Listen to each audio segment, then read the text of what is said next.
not necessary. Mr. Toastmaster, fellow members, and most welcome guests. When I was a university student, I remember reading a book.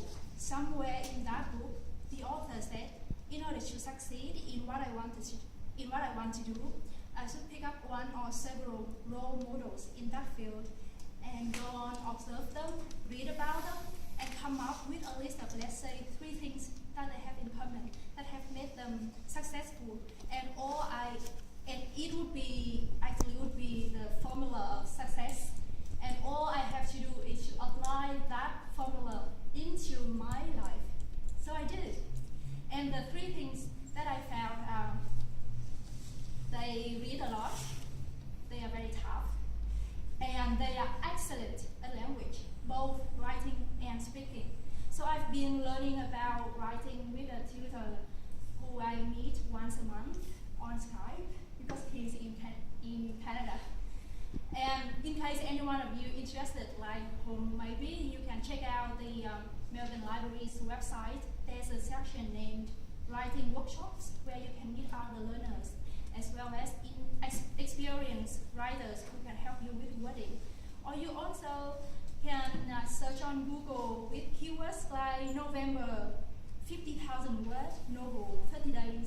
Do you know, every November, thousands of people in Australia, in America, and probably other countries as well, they attempt to write their own 50,000 word novel from scratch. And the point is, when you join them, there will be someone pushing you, reminding you to write their words of the day. So if you're interested, check that out. And for my speaking, I come to Toastmaster, where I want to learn and practice how to express my ideas and thoughts clearly and confidently. There's another reason, which is I want to be smarter. Now you're probably wondering how public speaking can make one become smarter. I'll tell you how. Many studies have proven that once a person pushes out of her or his comfort zone to learn something new, something difficult, the neurons in their brains will form new and stronger connections, and over time they will be smarter. However, stepping out of comfort zone does not necessarily mean I have to step in a danger zone where my performance intelligence is up for judgment or comparison. That would discourage me from trying new things and improving. But what I have seen here in this Toastmaster is people receive constructive feedback, and everyone is evaluated based on effort, perseverance, and progress. And actually, there's one amazing thing that I have received from many of you here.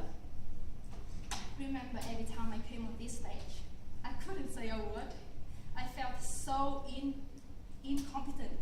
But when I look at you, your facial expression is telling me something like, it's okay, or you're doing good, keep going. So, and in fact, had you not done that, I would not have been able to come back here. So with that in mind, you help me to have confidence in believing that my attitude can be improved. And that is the first requirement to be smarter. That's why I'm here.